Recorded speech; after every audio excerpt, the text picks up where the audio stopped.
Hey everybody, Mike with Parging Plus and Red Deer here. I just wanted to take you through our latest project and kind of show you a few things that we're doing here today. It's a pretty common thing on houses from the 80s and 90s to have concrete pads and landscaping put right up against the foundation without any foam barrier or any separation like they do today. And often what you'll find is that after, I guess, 40 years or so, your foundation will start to get really pitted and kind of start to fall apart. So what we're doing today is we are going to come in and get this all fixed up. We have a special there's a special product that I really like to use. It's a surface bonding cement made by Target. I'll show you some of it once I get it mixed. That actually has it has a ton of synthetic fiber in it, as well as a polymer additive that really allows you to fill in some of these thicker areas, and it's something that holds together really well. So that's what we're going to be using today to fill in this really ugly spot. This is actually the only really bad spot on the house. We do have another section here that we have to put a skim on, but the foundation in behind is actually in really nice shape. It just needed a reparge. You can actually see, if you see the white in the foundation, that's what we call effervescence, and that is dissolved minerals and salts that are in the cement itself that when exposed to water will come out in time. And you can see they have a hose bib here, and then they also have a chimney that we're working on this. We're going to get it all torn out and redone because you can see it's rotten in behind there just because of the way that the roof kind of comes right into it. It's kind of hard to see the angle, but there's about, I don't know, 6 feet of roof that just kind of the water runs into the side of the chimney, isn't directed away, and for years and years has been running down. So that's going to have to be torn out and redone, and then we'll get it restuccoed. That's another day, however. But yeah, so we're going to reparge this. There's some little bit of patching in behind the gas meter and whatnot. And I'll just take you real quick before I get back to work here. I guess before I get mixing mud, and I'll mix the mud and then I'll kind of show you what it is, because it's kind of the cat's meow. And then you can see that this side is just over time. The foundation is, or not the foundation, I guess the ground is kind of sunk. Red Deer's known to be kind of swampy area. So you can see a tar line exposed, and the tar lines actually come off for the most part. So we're going to do a PVA glue over the bad tar spots, and then a PVA glue in our mud as well. And that'll give us a little bit of extra bondage, as well as bridging up into the original Parge. Same thing on this side. We're going to do just a little pre-fill here, just to kind of put some polymer base instead of just a cementitious base over some of the exposed tar, and just give us a really good bond.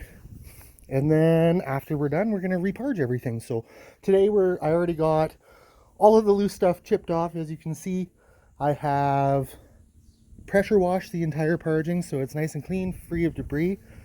And I have prepped off with tarps and drop cloths and tape our first section that's over some landscaping. And then the other side is just over grass, so we can clean that up without having to, without making too much of a mess. So I'm going to go mix my mud, and then I will show you what my product is like, and then we'll go from there. But I just wanted to show you our cement product here. This is the surface bonding cement that I was talking about from Quick Wall by Target. Let me open it up quick, and I'll give you a preview of it before we mix it.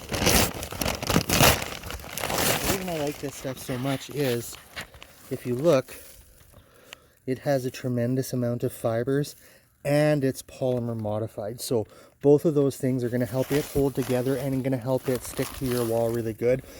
This stuff's expensive. It's $30 a bag, whereas my normal parging mix is less than $10 a bag for a bigger bag. So just kind of goes to show you we do go over and above here at Parging Plus to make sure that things are done properly and to the absolute best that we can. I could probably just fill those spots that I showed you earlier with a high strength mortar and get away with it, and it would look good for a year, maybe 5, and then it would start to crack. Whereas this stuff, I've used it on a small house in our downtown area that was over 100 years old, and the foundation was 10 times worse than the one that is here. And that was almost 10 years ago, and I talked to the homeowner this summer. I ran into him at the grocery store, and he says that he has no cracks, he has no falling off stucco, and he's super happy with the product. So that is something I'm going to stand by. But anyways, I'm going to get mixing, get back to work, and maybe I'll take you for a quick walk after I get everything filled. But anyways, we will talk to you again soon. Everybody, this is Mike once again with Parging Plus. I told you I would take you through and give you a look at our project after we had our scratch coat on, and that's what I am doing right now. So today we're going to be doing the reparge. As you can see, we got our prep done. Normally we wouldn't tape line so much on a parging, but because we're tying into an existing stucco house that's been parged multiple times in the past, I felt it prudent to add a tape line just to make sure that it's nice and crisp and straight and that it looks deadly when we're done. Everybody loves these cantilevers or chimneys, but as you can see, everything is taped, tarped, scratched, and ready to go underneath there as well. I managed to squeeze my big body underneath there. So yeah, this is a little preview. I guess we can take you around real quick to the other side. I'm just doing some scraping down of the texture on this one wall that was a little bit heavier to give myself a little bit of an easier time when I'm spreading the plaster. So no tarps or tape on the bottom as we're over landscaping, which I can just clean it up. But yeah, we're ready to go. And then I will take you another video when I'm all done. We are one last time in Rosedale with a finished product reveal. So we went ahead and we reparged the entire building after fixing some cracking at the bottoms, which is pretty common when you have pargings with pads right up against them. We also tried to add some separation between the pad and the parging at the bottom. It's hard to see, so that if it does move in the future, hopefully it won't crack off again. But yeah, it turned out really nice. Everything went really smooth, which is nice. And then once again, we'll bring you down underneath the chimney chase to let you know that we definitely textured underneath there, plastered underneath there. All the landscaping has been put back where it belongs. Everything's nice and clean. That's a beautiful Friday today. Glad to be able to get this one done for the customers for the weekend. Perfect underneath there. And then all the way back. And yeah, and we are all finished up. So if you have parging falling off at your house, or if you have some cracks, or even if you just wanted to give it a facelift because it's faded and blotchy, you can give us a shout at Parging Plus 403-396-8363, and we'll be able to set you up with a free quote. And we hope to hear from you soon. Have a great day.